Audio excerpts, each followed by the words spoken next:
I thought we were live the entire time. Every song is a fucking journey. This is the worst tour I've ever done. Anthony Crawford says Gene Simmons is crazy. Black Album was one of the greatest fucking records of all time. Dude, that dude is crazy. Rock and roll ain't dead. Metal was banned. What was the reason why it was banned? Politics and religion. Next record's 3-chord rock. Yeah, we're gonna do an AC/DC record. When we do the next record take, we need to interview the producer and just make sure that they're not going to invade the Capitol. I'm going to keep my opinions to myself. Thank you so much! This is why I get banned from tours. Nobody does anything to get anyone in trouble. Like, no alcohol is consumed on the bus. Just yoga and prayers.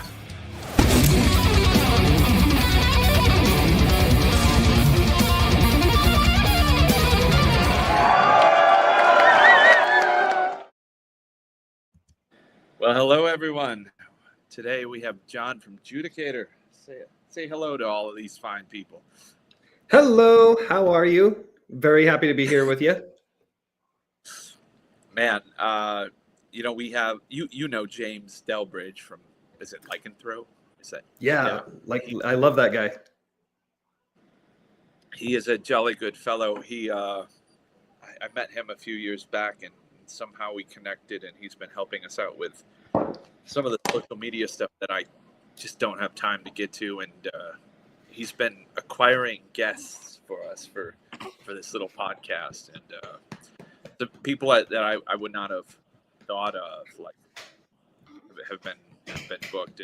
It's been a wild adventure. It's a lot of fun, because if it was just us brainstorming, we'd have angles that we want to talk about with these people or past relationships, but just having him do it, it's like curveballs every other pitch. Yeah, I'll bet that's kind of neat, especially if he's bringing people you never would have normally talked to into the fold. Get a diverse...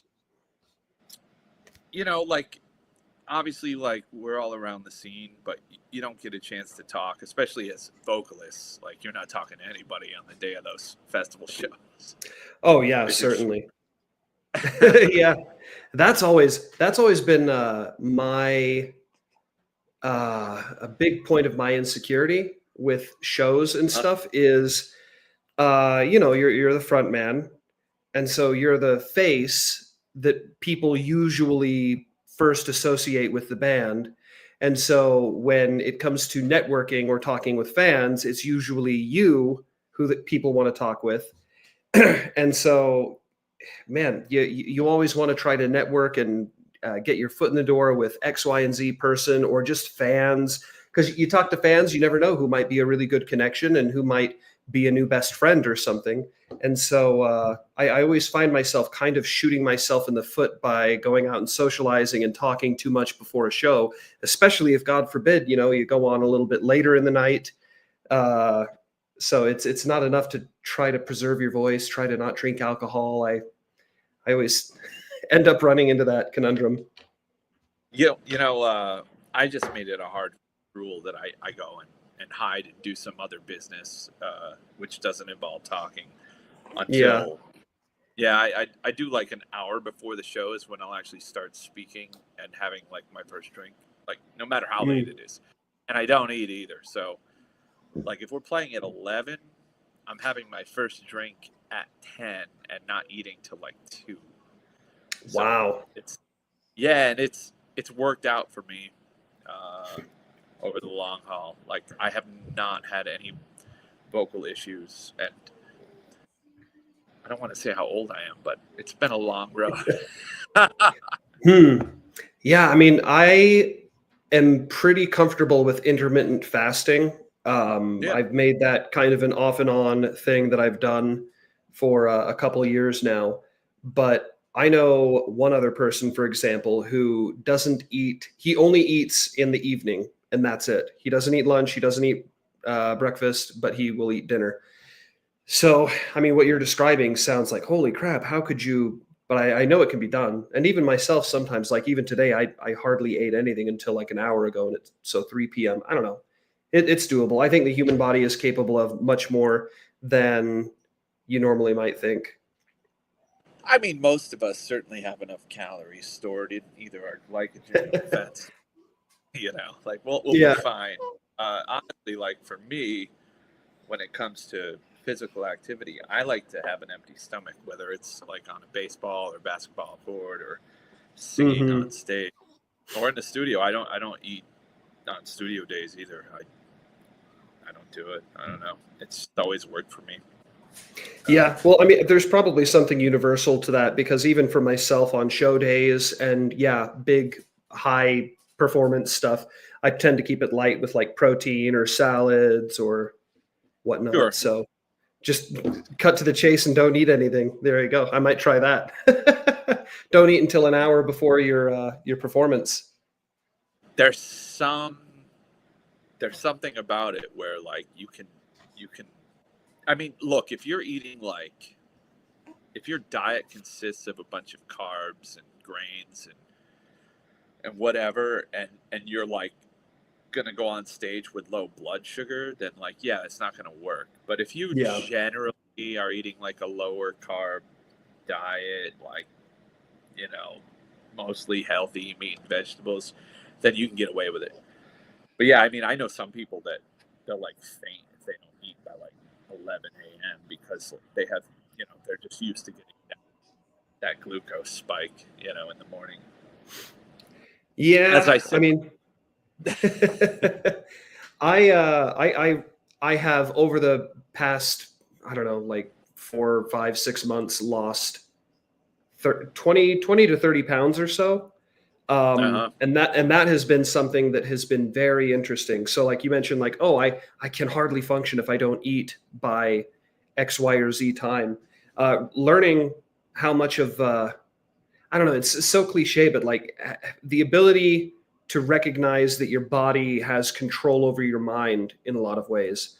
So I have become more and more aware of this over time. And I don't like the idea that my day is ruined if I don't have a coffee in the morning.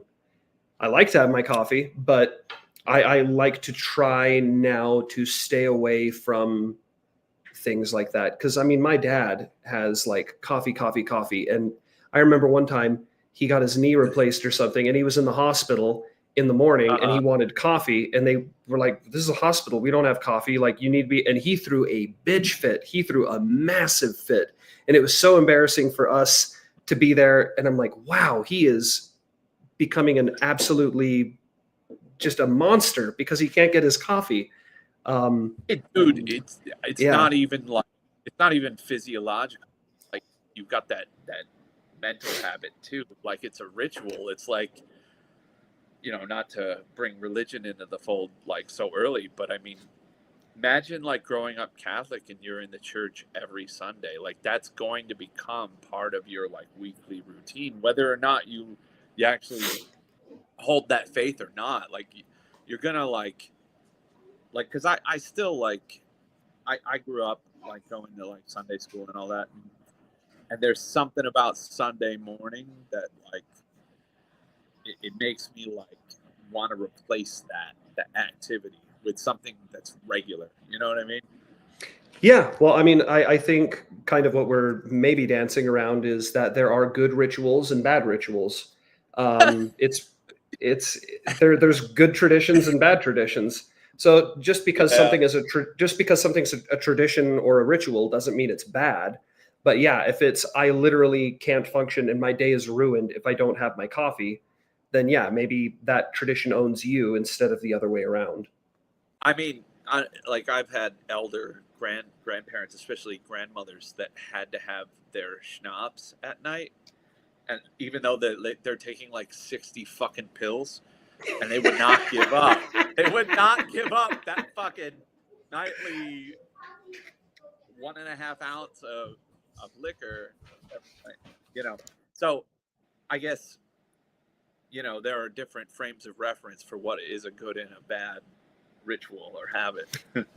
Yeah, I always love those examples you see where it's like a 90-plus-year-old woman and she's like, I've had a Dr. Pepper every day and I've been fine, or I've been smoking cigarettes since I was a teenager and I'm fine. Yeah, I always love those stories. it's true though. Like go to Europe and everyone's eating bread, drinking all day, smoking cigarettes, and they're fine. And it's you just like science gets misconstrued in this country. Like it's like you can't confound the variables. Like we do here. It's like but it's different. Their cigarettes and their wine and their bread isn't loaded with chemicals. It is here. I was going to say, I mean, I don't smoke cigarettes and I don't drink alcohol very often at all. But Oh, hello. I'm very much, aware of the fact that, like you said, cigarettes are loaded with carcinogens and whatnot. So I don't know. I mean, I would be curious to know, what the studies might show for completely regular tobacco as opposed to the Camel cigarettes that you might buy at the gas station, Yeah, I mean, where we get our sources is it's always going to be like up for debate, but like from what I've heard, it's the tobacco burning itself, like in the heat that like if you just take straight nicotine, like you're less likely to get cancer than people that are huffing on cigarettes, whether they're American or European. But like I said, those confounding variables, it's like someone that's eating pasture raised like chickens and eggs, like with no like chemicals sprayed on the feed that they're eating. Like you can't isolate like, oh, he's a smoker, like when you're dealing with something that everyone puts in their body like every few hours, the food, the water, it's not just one thing. At least that's what I'm seeing, like, because I do plenty of damage to my body, like through drinking and stress. But I eat really healthy and I'm pretty fit, so. Yeah. Well, I mean, life is full of so many vices, and I feel like you kind of have to pick a couple of vices, Yeah.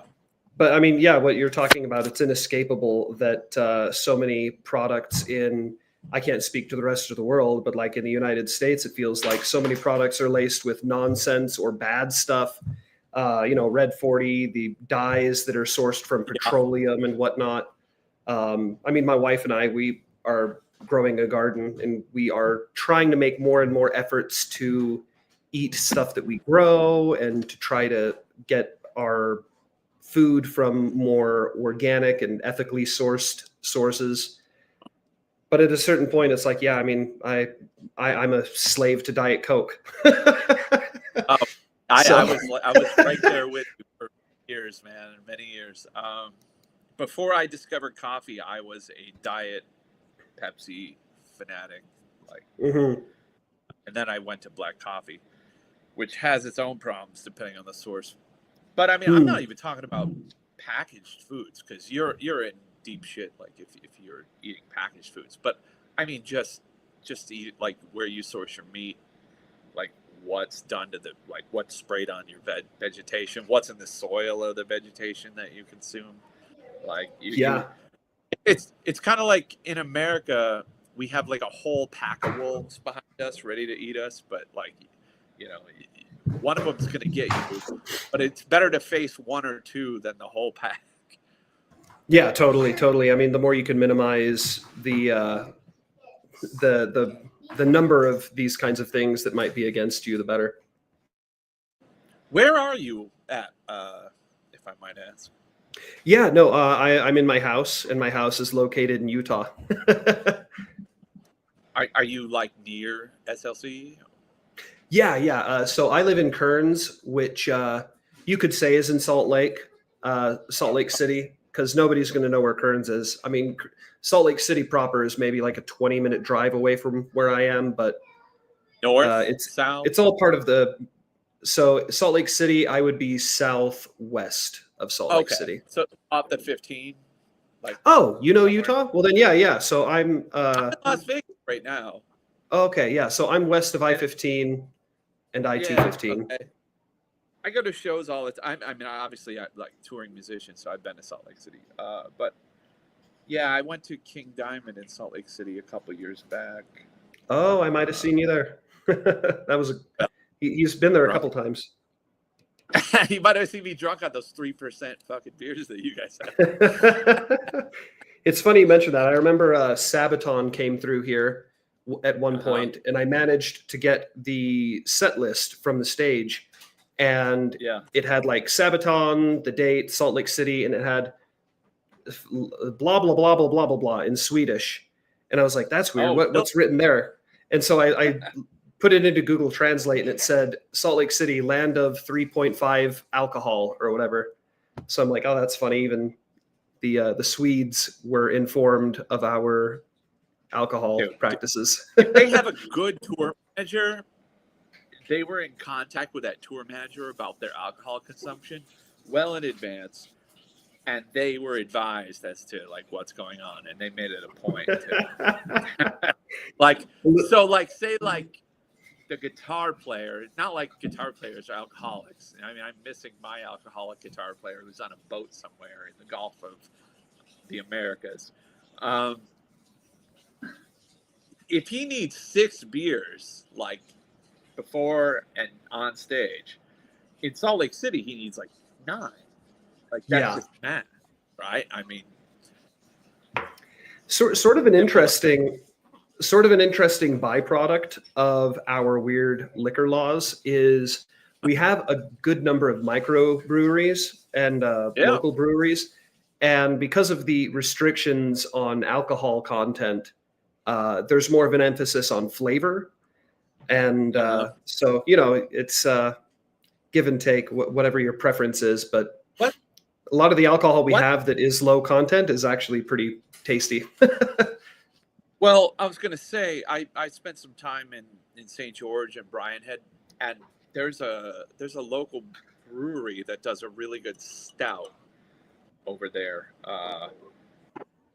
They're like a very popular brewery. They had a lot of beers there. It was the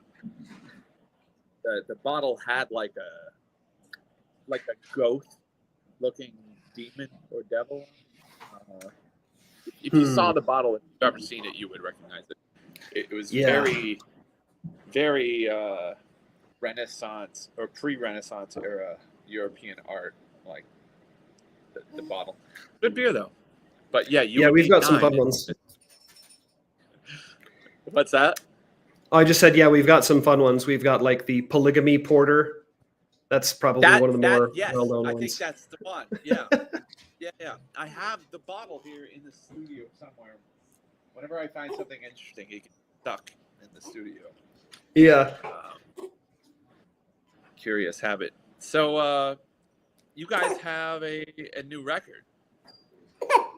Yeah. We just released last month, I think it was, our 7th full-length album, Concord. And it's... I think it's 7 at this point now. Let me see. Go. We got 1, 2, 3, 4, 5, 6, 7 albums. Yeah. I was checking some stuff out on Spotify. Like I was going to say, it's remarkable how much religious material, or at least reference to religion, is on there. Is that like a main theme? What do you write about? Well, so primarily I would say we write about history first, and then sort of existential topics second. Religion has always been something that we've written about in one degree or one perspective or another. So it's kind of funny. I mean, we certainly don't have to go into details, but I was hardline atheist in the earlier years of Judicator. And then I started opening to Christianity, and then I converted to Orthodox Christianity at some point. And so it is kind of funny. I mean, like with our first 3 albums or so, it's more critical toward religion, and then it starts warming up and being more like reflective and stuff. Not preachy, absolutely not. But, the priority for us is always to tell a good, effective story. And so many of the subjects we've written about in the past that are history based have been informed or have dealt with religion in one way or another. So Yeah. it's kind of interesting. I mean, there's a wide variety of takes within the discography, and yeah, so history plays a big part. Existentialism, I would say, to the people who are more critical of religion, who have not liked that aspect, that change, there's been an accusation thrown around every long once in a while that like we're Christian metal. And I say, no, dear sweet summer child, that's not what we're going for. But it just so happens that like if we write about a subject and religion is a facet of it. Well, like that always, it's like Born in the USA. Everyone thought was a patriotic song just because he mentioned it. Yeah. It's like people always, especially in this day and age, you just read, the title, the headline. Yeah. Well, and it's we have an album called The Last Emperor that is about the First Crusade, and people look at the cover and they read the song titles and they might get the wrong impression that it's some like try hard, edgy Deus Vult kind of thing. But I think, The Last Emperor, our album about the First Crusade, is, I think, fair to both sides, and it's critical of both sides. And I think it paints a very fair, accurate picture. We're certainly not in the business of proselytizing or trying to change people's minds on stuff. Like I said before, number one is always, can we tell a good story?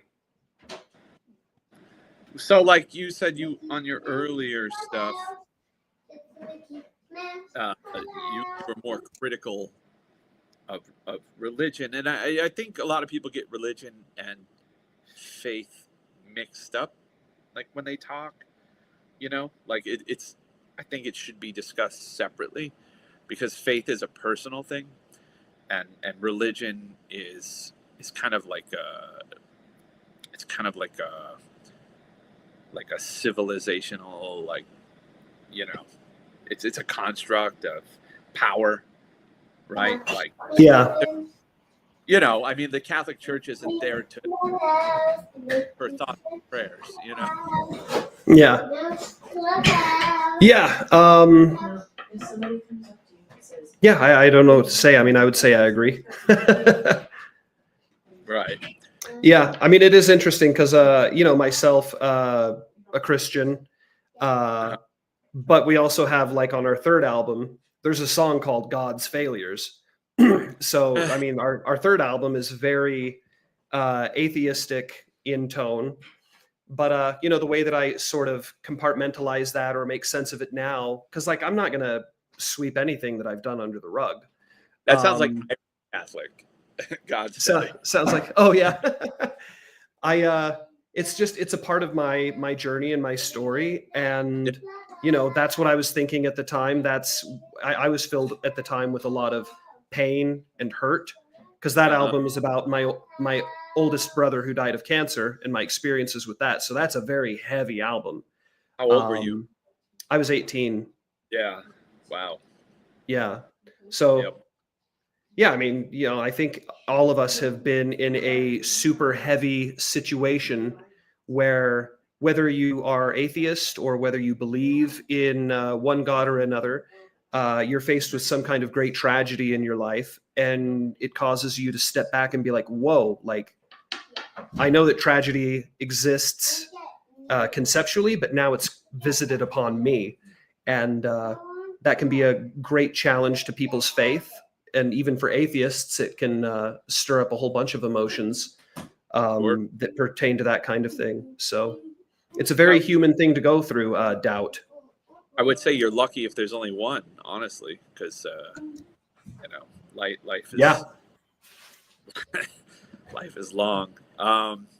Let's acknowledge Guy Barnes, who says he has done a 40-day long fast, which I've never done 40.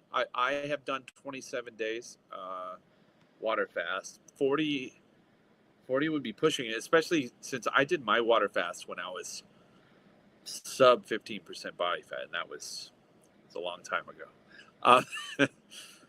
So what's I'm open to talking religion all day long. I'm a huge I just think that it's interesting, and yeah, like I'm definitely an atheist. I understand belief, but I'm a firm believer that also that it's been a very toxic thing, the organized religions in our society over the centuries, like a Hitchens or Richard Dawkins, I would say. But I don't think personal faith is bad. People should believe what they want to believe, especially if they're willing to keep it to themselves. Yeah, I mean, I'm totally happy to talk about faith, religion, belief, all of that kind of thing. But generally, I kind of try to stay away from it, just because, for some people, I'm not looking to get into arguments, and not that I'm argumentative or anything, but just it's like, do you want to talk about politics? I don't. Well, I do. I think the problem is that people are so. I think like people, my parents, my grandparents, probably yours, everyone was so sensitized to talking politics and religion that, you can't do that.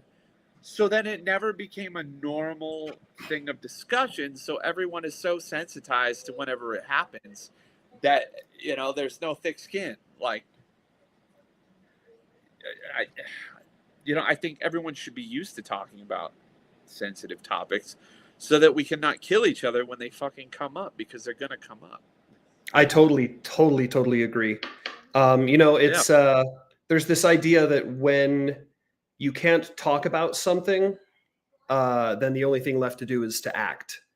And when people act, it means riots, it means violence. So yeah, I mean, I totally agree that there's this like, I don't want to talk about religion, I don't want to talk about politics, but it's like, actually, you probably should. And we all, as a culture and society, probably should talk about these things more, so that we can work through our issues, and so that we can learn to identify with each other and love each other and understand each other and find ways forward. Well, I mean, but it's hard. You're probably close to my age, maybe. 34. Oh wow, no, I'm 45. Aha. So. Yeah, what I remember in the 90s when I was like a pubescent, or whatever you want to call it, preteen, like you would have on mainstream news, talk show, specials, just people always disagreeing and talking things out, like stuff you would, everything is so segregated now. Like for the last 15, 20 years, like you've got the right-wing channel, the left-wing channel, and then everyone thought like new media would be the savior, and like you'd get YouTube would bring it all in, and you'd have this open discussion. No, now there's right-wing YouTube, and the algorithms haven't helped either, because now if you subscribe to Fox, I'm just saying Fox because it's easy, but like if you subscribe to some right-leaning channel, all you're going to get recommended is right-leaning content. Same the other way.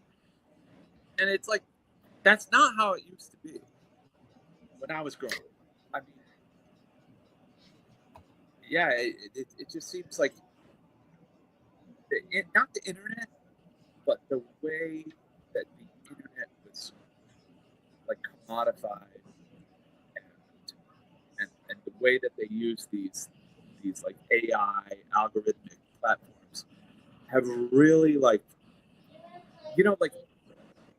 it's kind of like it's infantilized everyone, where you're only given what you want, and you will not cry about the thing that what they put in front of you.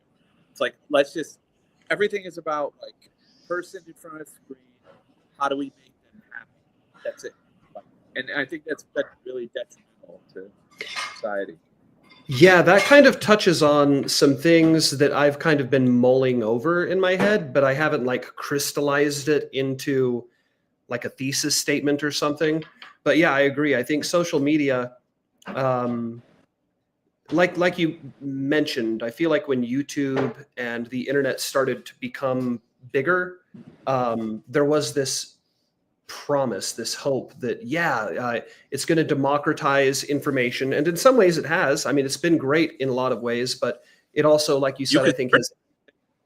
Yeah, you can, but how many of us search? How many of us are really looking for the real answer and not just to affirm what we already believe? Like, there's a very few search.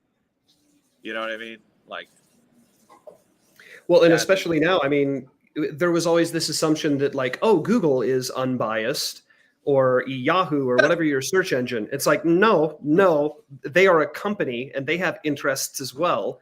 So you can't trust any company, especially a disseminator or curator of information.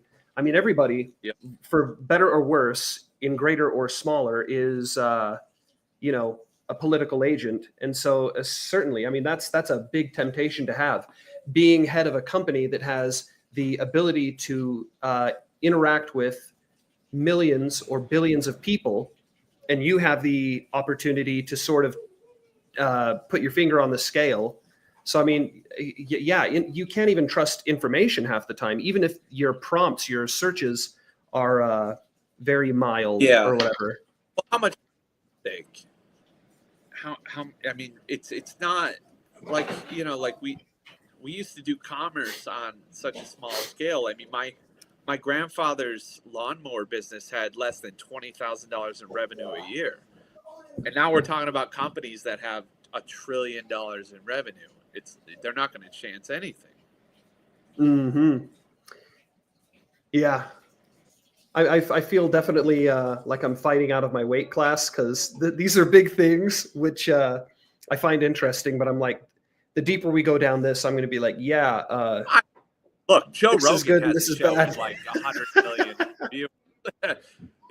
He's definitely fighting above his weight class. So I'm not worried about that. Well, tell me about the Concord record. What's that about? Concord, the sort of seed that would eventually become Concord was I was studying abroad in Berlin, and I had been there for maybe a month at the time, and I just found my in Bern.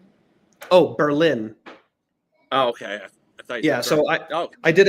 I did a study abroad in Germany, and I was in Berlin, and at the time I had been there for maybe a month or so, and I just found myself fantasizing and daydreaming about the American West, and I thought, wow, that's really weird. Like, why am I like thinking about Nevada and the Sawtooth Mountains and just the beautiful landscapes and stuff? And so I just thought like, that's very interesting. As much as I love Germany and Europe and the music, the culture, the language, the history, deep down, I'm an American and I bleed red, white, and blue. So I just kind of filed that away. I thought that's interesting. And then later I had the notion that, someday maybe I'll write an album about the American West in some way. Anyway, so fast forward to 2022, 2023. I forget the exact catalyst, but basically I felt like the time had come. So I was doing manual labor for my dad and moving bricks and stuff. And a melody came to my head as I was like doing manual labor. And I just thought, sawtooth peaks above, scrape the violet sky, rivers down below, hug the valley walls. And I'm like, that's a nice melody. And so I was like, Sawtooth Mountains. Yeah, the Sawtooth Mountains. So at that point I was like, this is the unconscious coming into the conscious. This is the universe or God or my unconscious telling me this is the time to finally do an album about the American West. So yeah, Concord is sort of I guess you'd call it like an anthology concept album. All of the songs on the album are about the American West in one way or another. So we've got a song about like the Homestead Act. We've got a song about the massacre at Wounded Knee, a song about Cormac McCarthy's book Blood Meridian, the first I Black. heard that there. Yeah. Yeah. So yeah, every song is about something It's distinctly Wild West. Right? Sorry, what? It's Wounded Knee, Crazy Horse. Wounded Knee. I actually am not sure. So the song is about Wovoka, the Paiute prophet who was basically responsible for starting the ghost dance movement, which sort of ended up culminating with the massacre at Wounded Knee.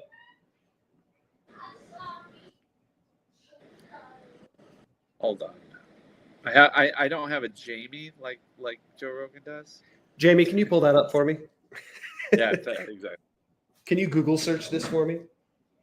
Yeah. This was the Lakotas. Yeah. Okay. Yeah. I have Sioux ancestors, but yeah. Oh, Lakotas was Wyoming, I think. sounds familiar. Yeah, I think so. Well, I mean, you were in Germany and you thought to write about the fucking breadbasket. Why? I grew up kicking around Idaho, Nevada, and Utah, and I don't know. I guess I was homesick, and I just was fantasizing about like Jackson Hole and the Sawtooth Mountains and Nevada. And You have the money to fantasize about Jackson Hole. I love it. I love it. Germany's beautiful, but ultimately home is home for better or worse. Yeah. Berlin is cool. It's not my favorite city in Germany. I don't know. I would say it's not cool. It's cold, like at least to me. Oh yeah, I was taken aback by how cold it was. I was there in March at one point, and it was bitter cold. I thought it was interesting too. The first 2 times I ever went to Germany, I basically stayed between Berlin and Hamburg. But the third time I went, I finally went to like Frankfurt and Wiesbaden and some of the other parts outside, and we took a train. I thought it was interesting. You go from Berlin, it's gray, and then it opens up and everything starts turning green and sunny and vibrant and beautiful. Yeah. My image. Music. Yeah. My image of Germany for a long time was just like, oh yeah, it's gray and cloudy and kind of clammy all the time. But then I went outside of like Brandenburg and wow, beautiful, gorgeous. Sound of Music. Yeah. Bavaria. Libertas. Absolutely. What's you guys just got done doing a festival, right? Yeah, we performed at Epic Fest in Roskilde, Denmark, and that was our very first time performing on that side of the pond. That was our first European performance. Oh, really? Yeah. So it was a big deal for us, for sure. Yeah, that's a cool country. I mean, you got the king and all that, like reigning territory. What's how big was that festival? Decent size? Yeah, it was definitely a good size festival. We actually were the last band to play at Epic Fest. So we performed technically Sunday morning at 12:30. And so in the back of my head, I'm like, okay, are we going to perform for like 30 people, you know? Luckily, the room that we were set to perform in had a cap of 1,300, I think. Okay. And I would say when we performed, it was somewhere between a third and half full, which was really good. Better than I was expecting.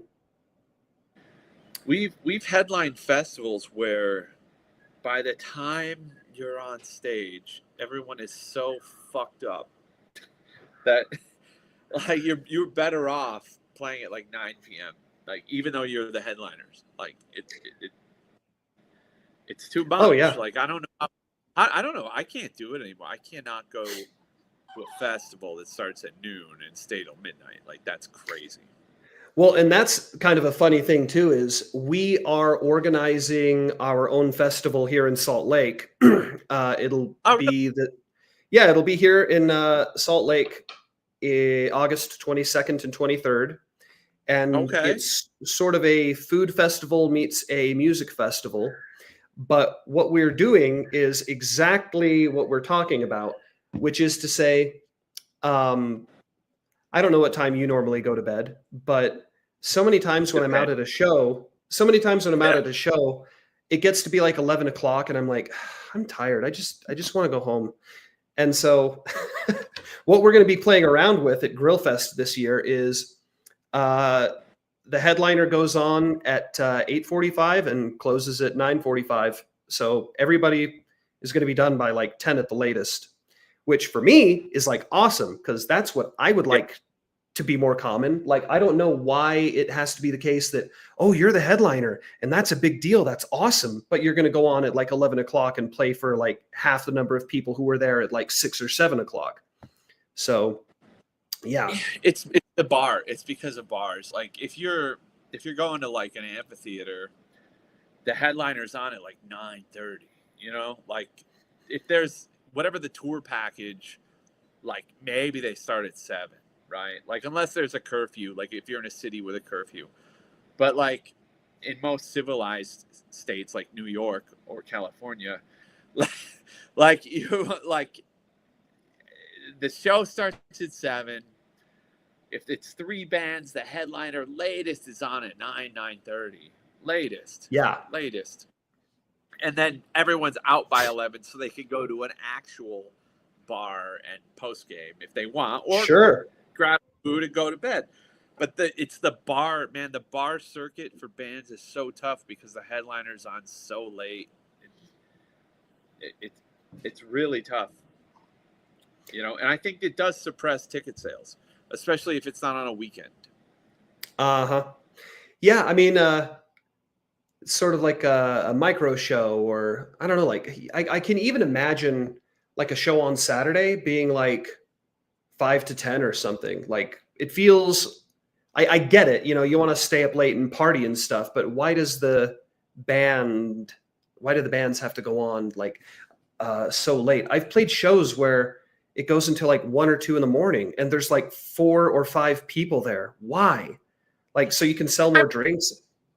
If it's like dance music or Insane Clown Posse where everyone's on meth, like sure, like have at it. Yeah. But, you know, like for normal like drinking type bands, like everyone gets tired by like the 20th beer. Yeah, seriously. So I mean, I'm aware of other. I don't know. I'm friends with Ty Christian, who runs Mad with Power, and He was just hilarious. Oh, good. Yeah, I adore that guy.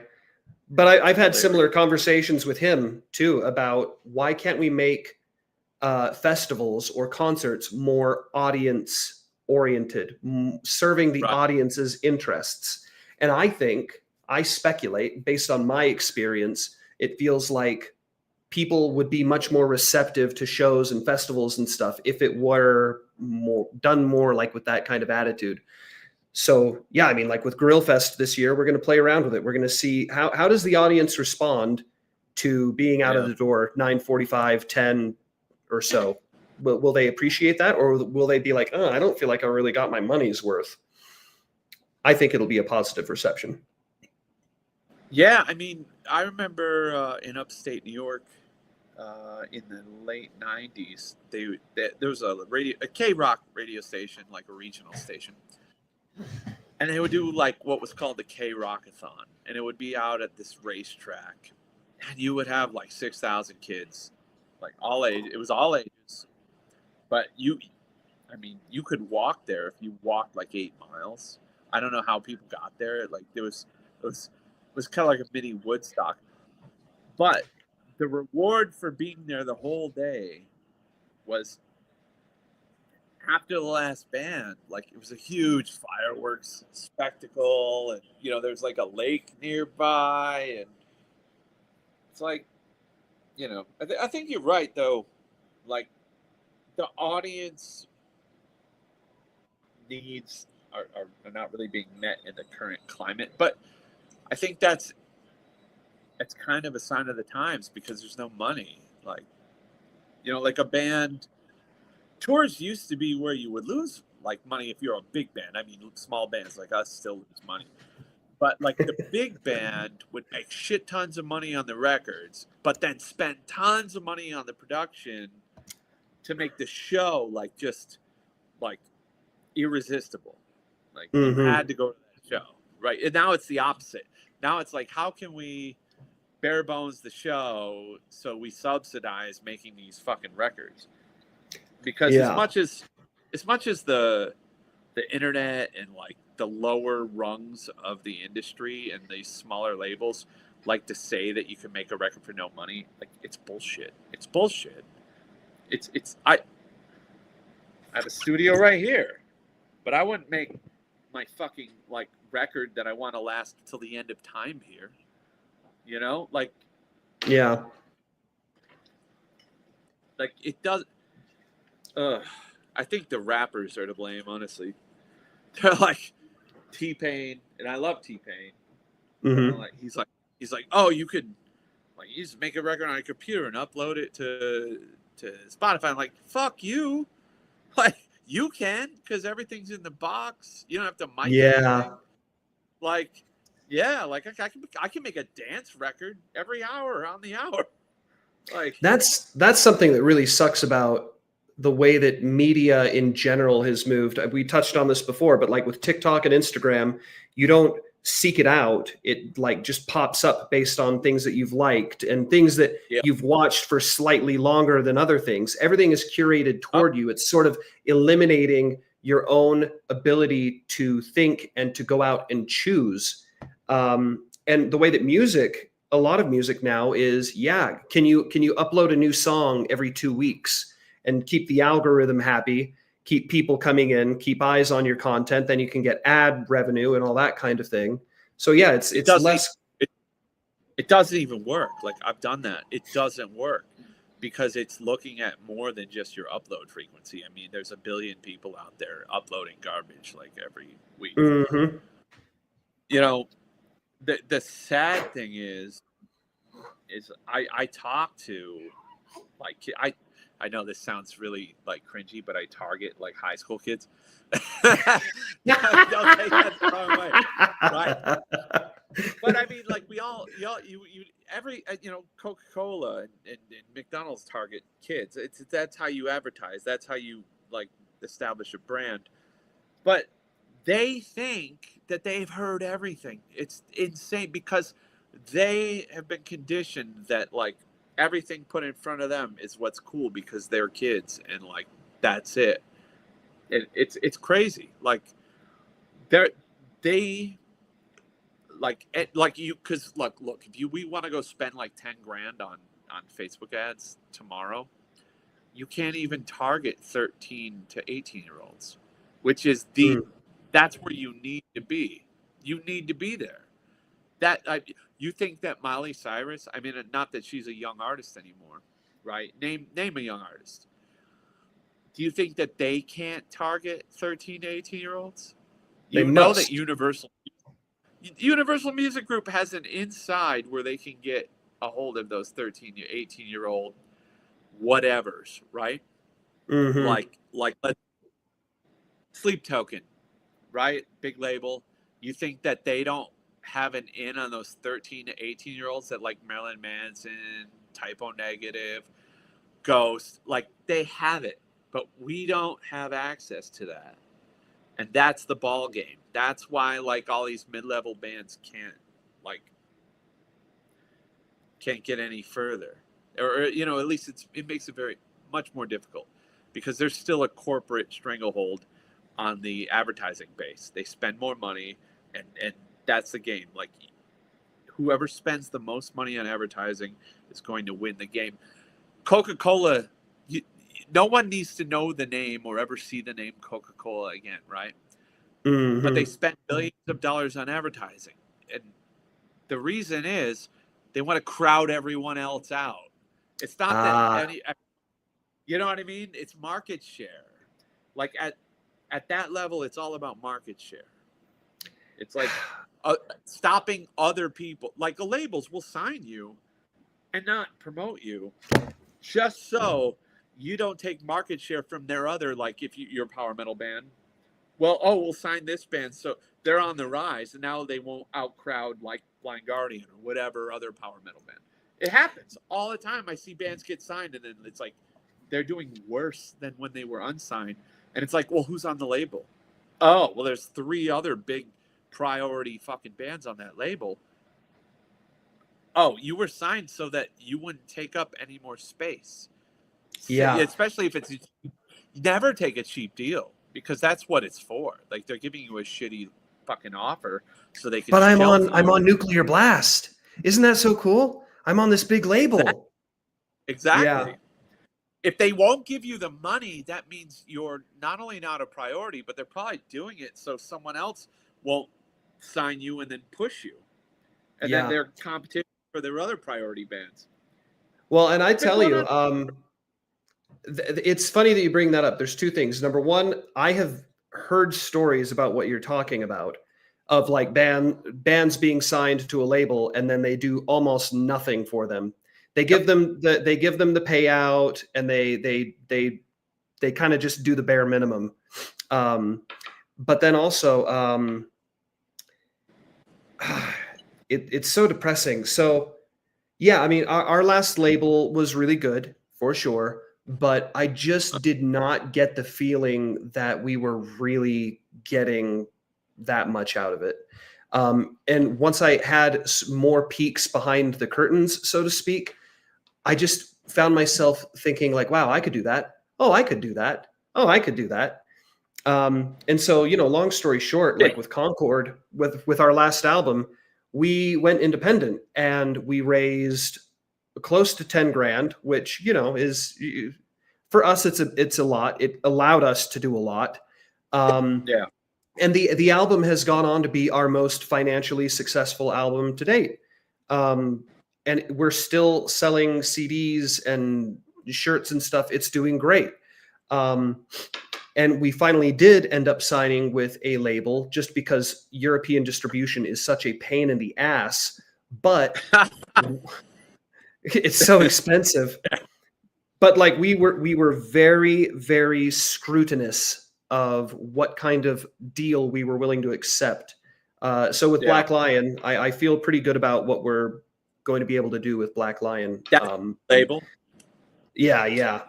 But I'm never going to just dive into a record deal again. Like you said, you really need to advocate for yourself. And it doesn't matter if it's Nuclear Blast, AFM, or Century, or Metal Blade. Like, yeah, if you are not getting, it's okay to be selfish. And that's a lesson that took me a long time to learn, is it's not selfish to advocate for yourself and what you believe you are worth.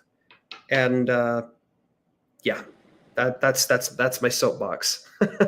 Yeah, I mean, it's like take ego and like your own personal economics, like your own motivations. You have to look at their motivations, and this, like from like playing shows with promoters. If they don't give you a minimum, they will do no promotion. You know it. If you don't get a minimum where they will lose money, they will not promote you. It's the same with labels. Anything where the other person has no skin in the game, they will do no work, and they're solely reliant on you miraculously blowing up from your own work or your own investment. Like nobody's reaching out to small artists going, here's a ton of money and we're going to do all the work. It doesn't happen. It just doesn't happen. Like if they're coming with the money, it's because you have something valuable, and that's it. Yeah. And I don't know. The kind of what I'm touching on too is my experience, like self-actualizing or whatever. Because I come from a mindset where money was bad. Like you almost don't want to deal with money. because that taints, that pollutes the art, that makes it insincere. And I've been on a path the past like 4 or 5 years of integrating and, like treating the band as a business. That doesn't mean that I compromise the art or anything. It's that I'm creating something I believe in and that I love and I adore, and I spend hours and hours of my time, and I invite people in, and there's a price tag, and that's okay. That doesn't compromise the art, because at the end of the day, if what I'm doing has the ability to sustain itself, then I'm going to be producing better stuff and better work. I mean, the art is that the thing. It's like every business. Like, you make the best thing you can make, and then monetize it, right? Like that. Those are the only sustainable business. Yeah. Like, nobody makes the best car trying to make money. They'll lose money trying to make the best car. It's the same thing with art, And it's probably true for you, as it's true for me and true for most people, like, in this business, hopefully.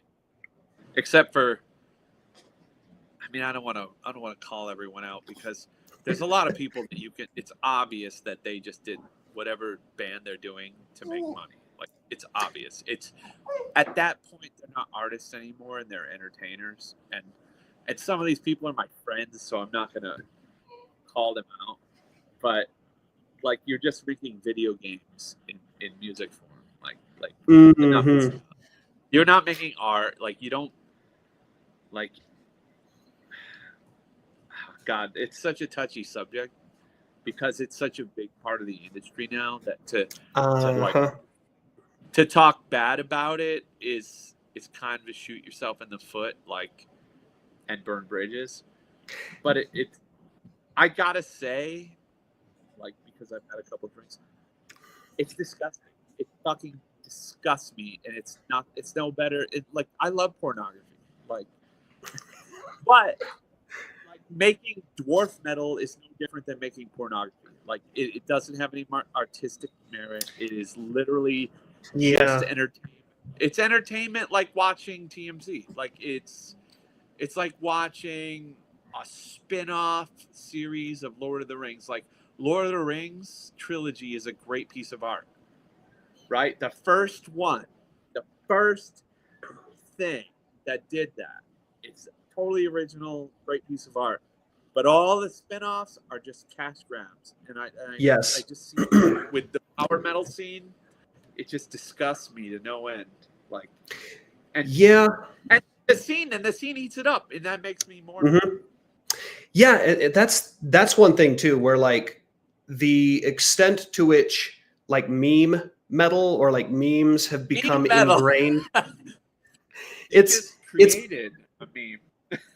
There you go. Yeah, power metal, I feel like, has become meme metal.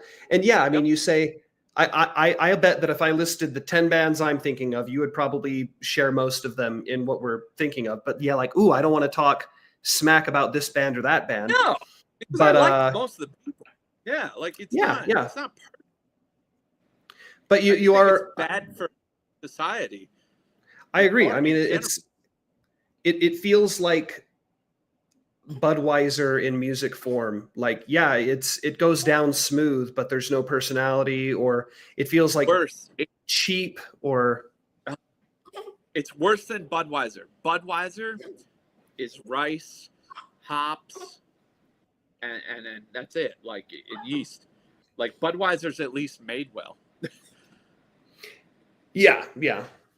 But I know exactly what you're talking about, and I definitely agree. And I will say too, I have explored ways to make inroads with other genres of music, and explored, like, what would it look like if we stopped aligning ourselves with power metal, and instead, like, what's, I don't know, like the trad metal scene, or the rock. Even the rock scene, like, would we translate into a rock audience? Because, yeah, I mean, power metal, I feel like there are a good number of bands who are pretty doing well for themselves. But they're who more definitely fit that meme. That's the thing. Like, I see the bands that are doing well in that genre, like, are super, like, conforming to that. They've got some gimmick. Like, Yeah. maybe like the old school guys, right? Like, are doing fine. Like the Sonatas, Rhapsodies, Angra, right? Like, they're more, and some of it has a little prog edge, right? The Archers are doing really good, and they haven't really like given into the gimmick thing. I mean, they have a female vocalist, but she's fucking incredible. So like, I can't talk smack about that. Like, there's a lot of female fronted bands that the vocalists are horrible, and the only reason they're getting any like play at all is because it's a female vocalist. And I know I'm gonna get shit for that in the comments, but it's just fucking true. Yeah, sex sells for sure. Archers are good, but yeah, like the video game. I think that's kind of like what happened when everyone started making money, like doing like Discord and stuff. Like, it just became like, how do we integrate into that community, right? It's like Minecraft and like all those games that kind of like, it almost seems like a perfect fit for that fantasy driven, power metal stuff. Like, what is that, Twilight Force? It looks like a terrible version of Lord of the Rings. Like you know what I mean? It's like, what is going on here? Yeah, well, and that's the thing is like, I have no idea what a solution might be. I just don't know. I mean, at the end of the day, there might be none. I mean, like, if you look at every era has the knockoffs. Like, like 70s, there was like Zeppelin, and then there was like 50 bands trying to be Zeppelin. Like 80s, there were Crew and Guns N' Roses, then 50 bands trying to be Crew and Guns N' Roses. Like, like the original bands were true to form and great and wrote great songs, and then everyone came in and just kind of copied the vibe but didn't have the songs. Yeah, and so maybe that's where we are at right now, and just because we're in the thick of it, we don't have the perspective to look back and recognize that or whatever. It's a possibility. Well, we have the right perspective to say it's terrible. Yeah. Like, those Guns N' Roses ripoffs got signed, remember? Yes. And got million contracts. Like, they didn't last. No one remembers them 40 years later. We're going to be dead by the time all these power metal bands are forgotten. Yeah. I actually hear some trad metal in your stuff. I was in a band called White Wizard with Jake for a minute. Yeah, I was on their last real record,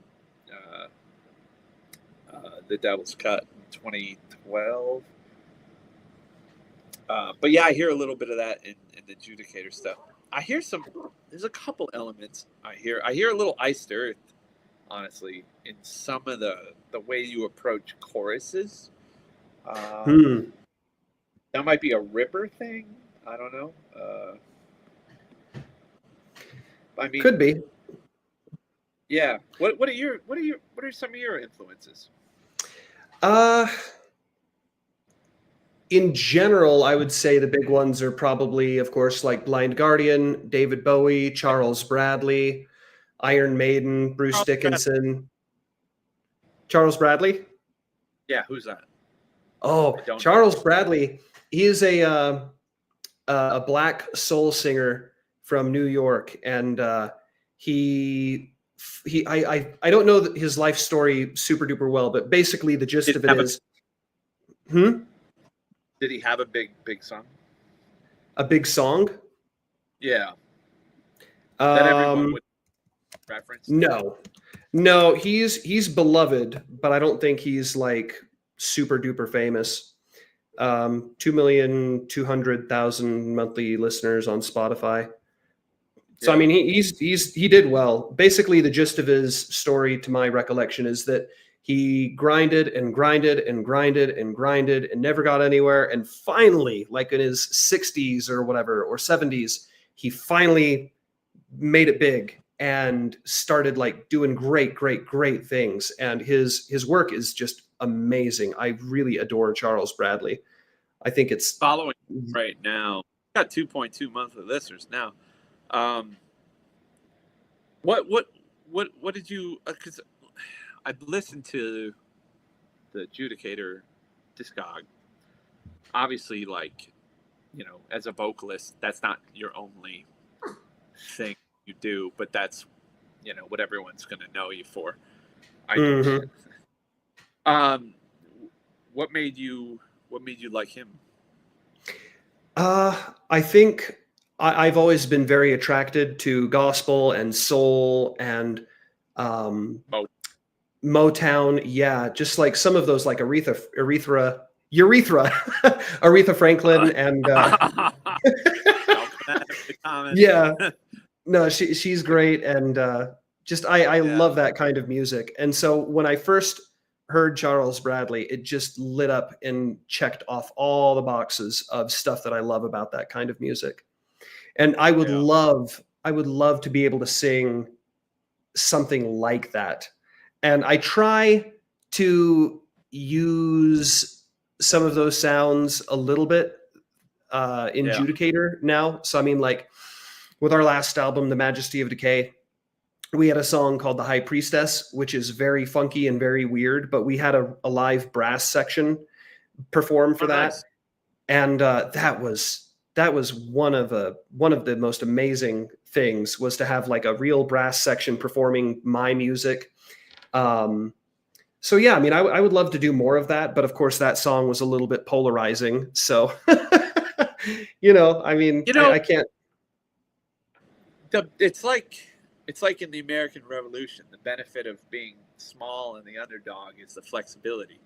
Like you could do a bunch of stuff because it's not a large audience to alienate. I mean, not that you look, Witherfall's not much big. Like, so I think it allows us to take chances that, like, say, like an Iced Earth or a Blind Guardian couldn't take, you know? Yeah, like, and I would hate to be in that kind of position where you feel like you need to restrict your creativity in order to placate your audience. Yep. And that sounds like a nightmare. Dude, I respect Metallica so much, like, as much as I hate a lot of their records, like, is that they were just trying to do something different, you know? Like, the funny thing is, like, we talk about the first, was it, like 5 or 6 Metallica records. But imagine if the Black Album flopped. It was the same record, right? If it flopped, we'd be saying like all sorts of horrible things about it. But because it was the biggest album of all time, basically in the metal world, like it gets a pass, right? Yeah. I agree. I think Metallica doesn't get enough credit for that, but yeah.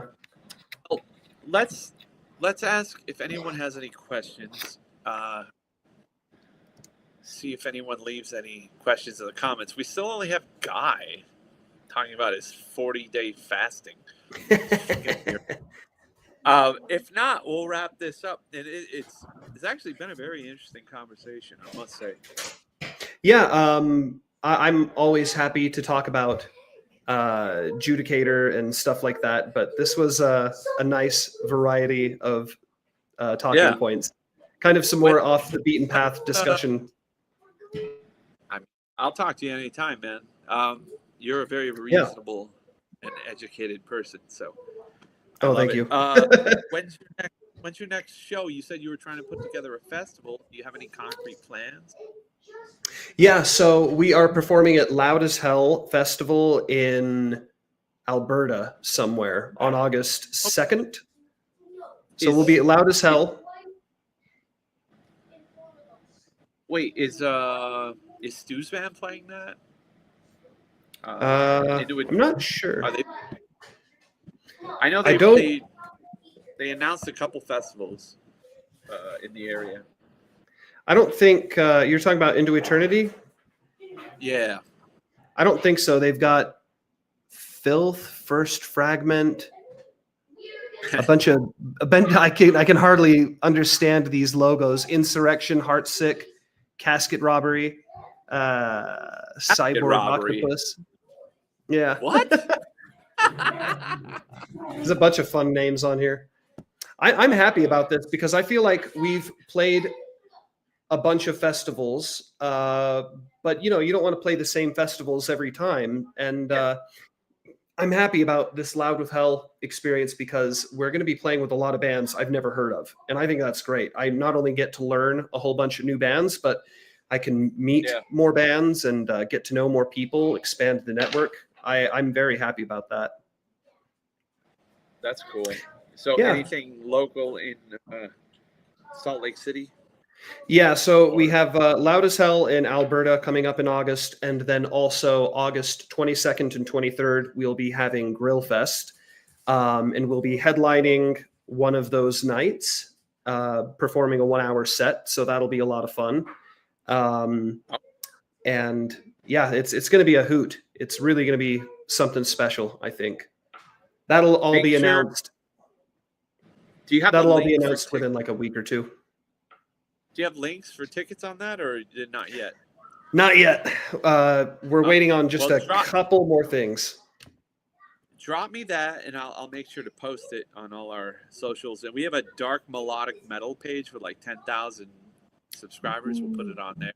I will take you up on that because I have such an incredible conviction that this festival is going to be just an absolute hoot and a holler, just an amazing experience, unique. But I need it to sell out because I really, really, really want, it's not that I want the money, it's that I want to be able to do what I want to be able to do. And I have the right people involved. I just need to not lose money. If I cannot lose money, then to what you were saying, because like I want to be able to pay, I want to be able to pay all of the bands something fair. I want everybody to come together and have this family reunion vibe and just make it something that everybody wants to be a part of. I'm not going for big, I'm going for quality, but I do need to sell it out. So yeah, I'll definitely take you up on that. Any support would be greatly appreciated. All right. Well, after this, hit me up. I'll do that. Maybe I'll show up. Yeah, God bless. That would be great. I'd love to have Witherfall out. So maybe if this year goes really well, then we could have that conversation later. That'd be a lot of fun, honestly. Yeah. Well, before we go, let me play this little clip, this Judicator clip. You want to intro that? Yeah. What is this? Concord? Miracle of Life. A Miracle of Life. Yes. This is an interesting one because I'll admit the sort of like thesis statement for this music video is not super duper clear, but it was a lot of fun. It was so much fun to shoot. And hopefully what's the song about? Oh, so the song is about basically the value of one life, whether that's your life, your son's life, your neighbor's life. It's sort of an expression of the value of life and why life should be treated with so much respect, because you never know if the person who ends up curing cancer came from a slum or came from a backwater town in Nevada or something. I don't know. It's just that's basically it. I don't even know why this has to be said. I mean, anyone that's ever, you have a newborn in your arms. I don't know if that's your wife over there. But I mean, even when like my cat falls asleep in my lap, it's like you look at that. How could anyone not understand how special like all of this is? Like there could just be nothing. Yeah. Yeah, taking the time to really sit back and respect and soak in how important everything is. Even the smallest things, the amount of importance they have is infinite, really. Very important. Even if it's your cat. Let's not all start tearing up with all the garbage that's going on in this world right now. I don't even want to get into the Israel-Gaza thing. Makes me fucking sick. But let's check out some Judicator and just on this Mother's Day, try to take in some values for while we're all still here. So let's check out this song. Call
breaking guitars now.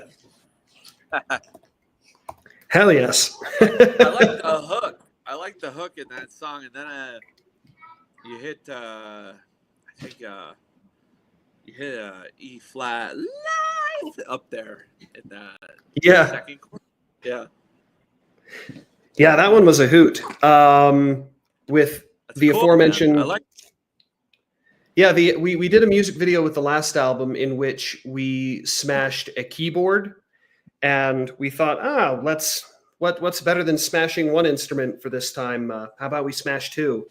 So we smashed the guitar and the saxophone. The saxophone was surprisingly hard to break. That took a number of swings. You broke a saxophone? That's not easy. No, it was. It took a number of tries for sure. Jesus. Oh my God.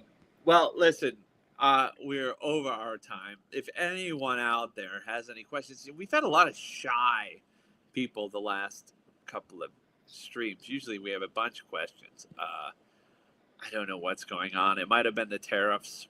Who knows? Maybe people think they're getting charged by the fucking character when they write something. But John, awesome talking to you. This was a blast. I definitely I want to hear more about your festival, and if not, I'll come and hang with you in SLC sometime. Yeah, that would be great. Let's totally do it. I'll be in touch afterward. I'll bring you some Witherfall wine. Ooh, you know, I'm burdened with child right now, but I make my own wine as well, and so I'll give you some homemade wine. More. Yes. Let's do a wine exchange. You give me one of yours, and I'll give you a couple of mine. I'll give you a blackberry and a white sangria that I have. Oh my God, I know Jake will be very interested in seeing these wines.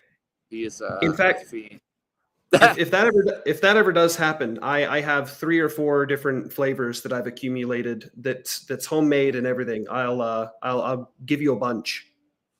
All right. Well, John from Judicator, everyone, please go follow them. I will add some links in the final post of this. And other than that, everyone have a great Mother's Day. Happy Mother's Day. Thank you again. Thank you. My God. Happy All right, Mother's John, Day. take care. Play the outro. Hang tight. Sometimes the world no longer needs a hero. Sometimes what it needs is a monster.